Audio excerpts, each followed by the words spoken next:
सीधे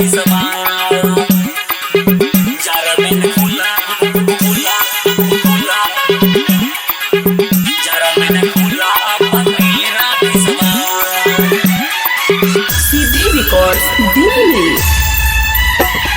सुन ले छौड़ी एक हमर बतिया ये झाँप ले अपन और नीचे छतिया। सुन ले छौड़ी एक हमर बतिया झाँप ले अपन और नीचे छतिया।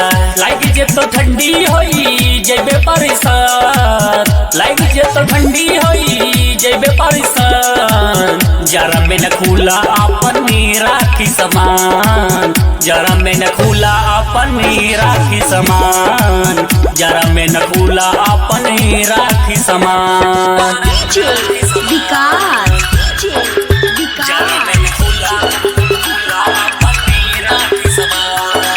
तो जवानी बेकार गे, जवानी बेकार गे, कर तो नहीं कोई प्यार गे, हो तो जवानी बेकार गे, कर तो नहीं कोई प्यार गे।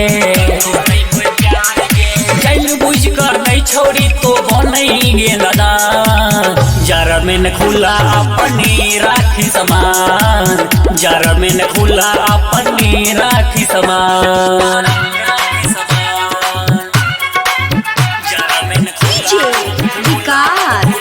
सीधे रिकॉर्ड्स दिल्ली।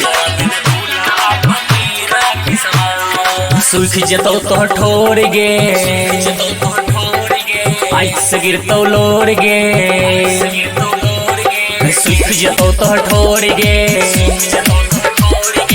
आँख से गिरतो लोर गे। दीपक जितेंद्र के बात तो मान, जरा में न खुला अपनी राखी समान, जरा में न खुला अपनी राखी समान।